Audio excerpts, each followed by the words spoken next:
Tani. Selamat datang di podcast Tani Talk, tempat yang ngobrol santai, penuh makna, di mana kita berbagi cerita pengalaman seru dan langsung dari narasumber-narasumber yang pastinya inspiratif seputar dunia pertanian. Bareng aku, Faiza Hayu Primandari, mahasiswi program studi penyuluhan dan komunikasi pertanian angkatan 2023, yang bakal nemenin kalian dengan cerita-cerita seru dan menarik dari dunia kampus, dunia pertanian, dan tentunya pengalaman luar biasa dari mahasiswa PKP.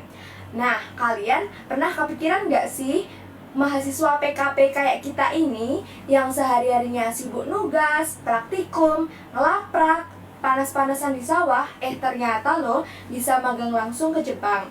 Nah, Sobat Tani, kali ini kita kedatangan tamu spesial dari kakak tingkat kita PKP Angkatan 2021 yang punya pengalaman seru dan pastinya luar biasa karena beliau ini pernah magang langsung di Jepang. Penasaran gimana ceritanya? Yuk langsung aja kita sambut. Halo Mbak Sekar, apa kabar? Halo Faiza, alhamdulillah baik. Gimana kamu? Alhamdulillah Mbak baik. Saat ini kesibukannya Mbak Sekar apa sih Mbak? Oke, kesibukanku karena aku udah nggak ada kelas ya. Sekarang cuma skripsi sih, cari data di lapang. Berarti mahasiswa akhir ya Mbak? Iya. Terus langsung aja nih ya Mbak, boleh cerita nggak sih kayak awal mula tahu magang ini dari mana? Oke, awal mula tahu magang ini dari mana ya?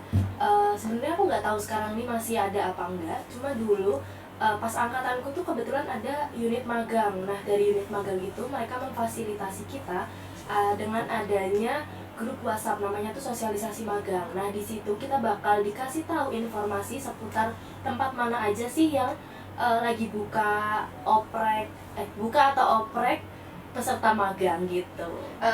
Sebelumnya sosialisasi itu udah ada sebelumnya atau baru-baru ini Mbak?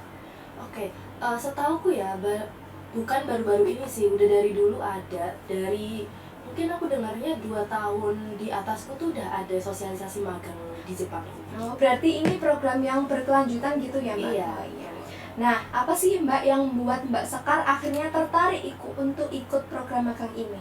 Oke, yang bikin aku tertarik itu karena aku kan dapat info ini di semester 5 ke semester 6. Jadi kan di semester 6 kita ada mata kuliah magang. Nah, di situ aku tertarik nih, apa aku magang di luar negeri aja ya biar anti mainstream gitu lah kesannya. Nah, sebelum itu ya aku throwback sedikit. Dulu pas aku mau masuk ke FP ini, aku pernah dengar kalau FP ini sebenarnya ada kerjasama sama Jepang. Oh, akhirnya Mbaknya berarti tertarik masuk ke FP itu karena itu ya Mbak? Iya, Oh. terus karena ada kesempatan itu, ya udah aku daftar aja. Kalau keterima alhamdulillah, kalau enggak ya udah nggak apa-apa gitu. Berarti untuk PKP itu emang pilihan pertamanya Mbak atau enggak? Sebelumnya pengen apa Mbak? Jujur enggak. Terus pengennya apa Mbak Sebelumnya awalnya? aku pengennya psikologi sebenarnya. Oh, Iya. gitu. Nah, Terus kok pengen akhirnya masuk ke PKP apa Mbak? jujur karena biar gampang masuknya. Oh. Mbaknya kemarin masuknya lewat apa Mbak? Lewat jalur undangan, jalur SNBP. Oh, SNBP berarti. Oh iya. Terus nah pas tahu info magang itu kan Mbak, ada syarat khusus nggak sih Mbak kayak yang perlu disiapin itu apa aja? Untuk syarat khususnya tuh sebenarnya nggak ada ya. Kita kan kalau mau daftar magang ke luar negeri kita pasti kayak harus bisa bahasa Jepang nggak ya, harus bisa bahasa Inggris nggak ya. Ternyata pas kemarin aku daftar tuh sama sekali nggak disyaratkan buat bisa bahasa Jepang gitu. Jadi kemarin aku cuma wawancara terus sama tes kesehatan gitu. Tapi minimal harus bisa kayak bahasa Inggris gitu Mbak berarti? Sebenarnya nggak harus sih, karena orang Jepang kan jarang juga yang bisa bahasa Inggris. Jadi kemarin aku kan juga pas daftar tuh ada wawancara. Nah, di wawancara itu kita pakai bahasa Indonesia. Oh, bahasa Indonesia. Nah, selain wawancara itu ada kayak tes gitu nggak Mbak yang diikuti? Nggak ada. Kita kebetulan kemarin cuma wawancara aja. Oh, gitu. Nah, sebelum ada berangkat ke Jepang itu ada kayak pelatihan yang perlu diikuti nggak Mbak? Ada. Kita kan di sana harus mempersiapkan bahasa Jepang, setidaknya kalimat sehari-hari kita harus paham. Iya. Ya. Nah, kemarin itu sebelum ke sana aku ada pelatihan dari kampus terkait bahasa Jepang. Jadi selama 3 bulan sebelum keberangkatan itu kita harus kursus bahasa Jepang. Berarti untuk pelatihan itu sendiri memang udah disediain dari pihak kampus ya Mbak? Oh, gitu. Oh ya Sobat Tani, pengen juga tahu program ini berbayar nggak sih Mbak? Untuk programnya sebenarnya nggak berbayar ya. Jadi kemarin tuh aku cuma mengeluarkan uang untuk bikin paspor sama tiket PP dari Solo Jakarta dan Jakarta Solo gitu.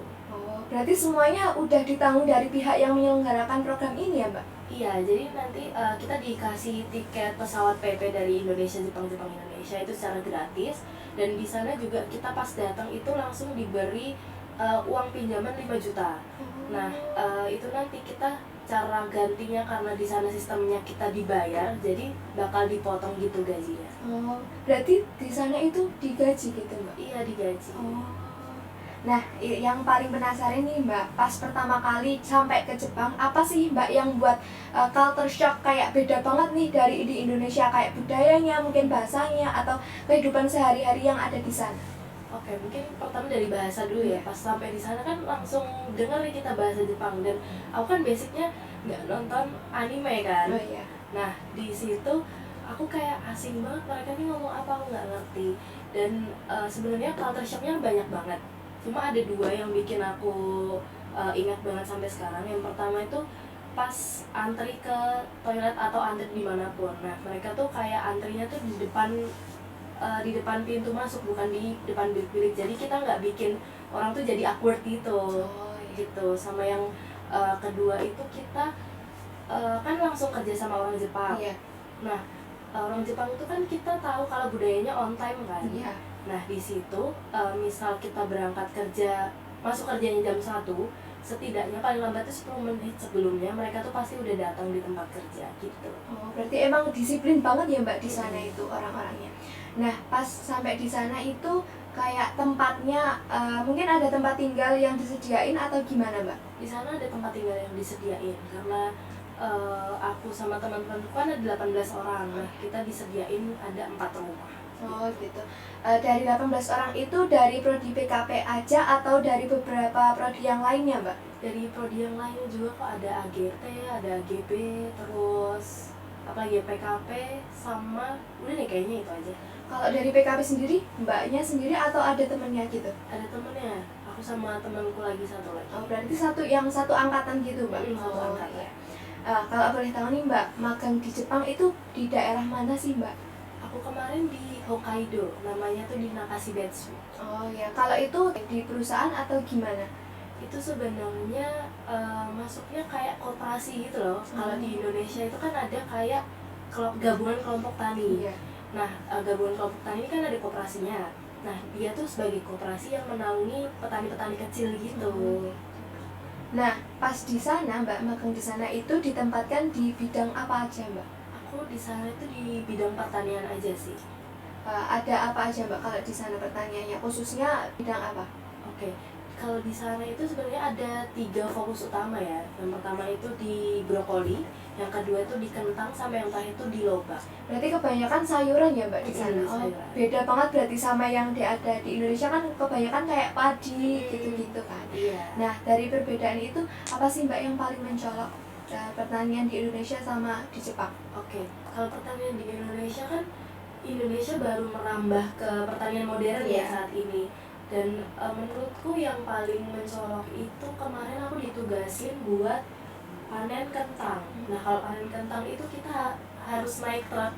Jadi kita naik truk, nanti di truknya itu kayak ada alat buat panen kentangnya. Jadi kentangnya nanti naik gitu. Oh, langsung otomatis gitu berarti Iya. Mbak. Oh, berarti di sana itu alat-alatnya berarti udah canggih semua ya Mbak? Oh, berarti beda banget dari Indonesia. Iya, betul. Nah, setelah tahu pengalaman di sana, apa sih Mbak skill atau pengalaman yang paling berharga bisa didapat Mbak yang nggak didapetin di Indonesia atau di tempat lain? Oke, menurutku ya, karena di Indonesia kita kan kebanyakan ke sawah cuma wawancara ke petani. Betul. Nah, dulu aku kira juga masuk PKP tuh kita bakal nanam dan lain-lain gitu, ternyata kan sedikit. Nah, di sana aku lebih ke punya pengalaman, oh ternyata gini ya rasanya buat panen brokoli, panen kentang dan lain-lain gitu sih. Berarti praktik langsungnya tahu banget ya Mbak? Kalau di sini kan kayak cuma tahu sekilas aja, soalnya kan lebih ke komunikasinya kan kalau kita.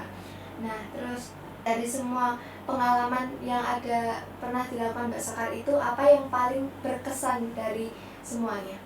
Oke, yang paling berkesan itu itu sebenarnya semua berkesan ya. Cuma karena emang di sana kita bareng-bareng sama teman-teman, jadi itu menjadi suatu hal yang sangat-sangat berkesan sih.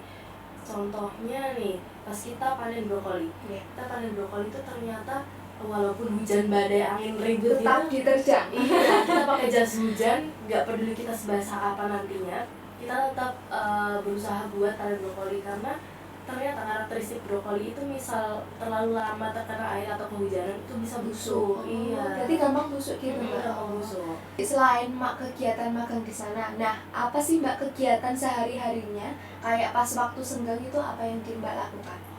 Biasanya waktu senggang yang banget itu di hari Minggu ya, kita cuma libur di hari Minggu.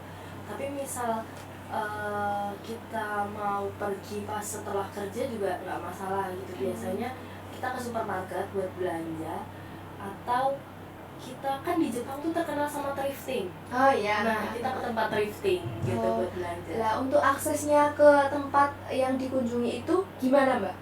Kita Pakai apa? Oke, kita pakai sepeda atau jalan kaki karena kita kan nggak punya SIM ya di sana, jadi nggak boleh. Berarti emang udah disediain dari pihak sana juga ya Mbak? Iya, dari sana kita ada sepeda. Untuk waktu magangnya itu berapa lama Mbak durasinya? Kemarin itu di kontrak sebenarnya 6 bulan. Cuma aku di Jepang itu 5 atau 5,5 bulan gitu, karena kan pas musim dingin kegiatan pertanian tuh berhenti gitu. Berarti awal mula magangnya itu bulan apa sampai apa Mbak? Aku kemarin berangkat bulan Mei atau Juni ya? Ya sekitar Mei atau Juni, terus pulangnya November. Oh, berarti cukup lama ya Mbak di sana. Nah, boleh dong Mbak kasih tips untuk sobat tani yang pengen ikut program magang Jepang ke sana biar lebih peluangnya makin besar. Oke, menurutku tipsnya itu yang penting kalian berdoa dan minta doa restu orang tua sih. Nah terus biar skill bahasa Jepang kalian terasah, mungkin bisa nonton anime. Karena setelah dari Jepang aku baru nonton anime. Emang seasik itu Mbak? Kalau di Jepang banyak anime gitu Mbak? Iya, asik sih. Cuma aku baru nonton 2. Oh. Makasih banyak ya Mbak buat yang udah berbagi cerita seru soal magang ke Jepang. Siapa sangka mahasiswa PKP kayak kita ini bisa dapat pengalaman keren dan buat belajar langsung di negeri orang. Dari persiapan sampai tantangan di sana, pengalaman Mbak Sekar buktiin kalau bisa banget jadi nyata asal kita berani coba. Ceritanya nggak cuma seru, tapi juga jadi bekal berharga buat sobat tani semua.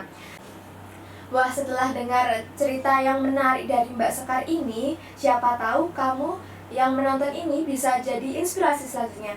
Yuk terus semangat dan jangan takut keluar dari zona nyaman. Sampai jumpa di episode selanjutnya Sobat Tani.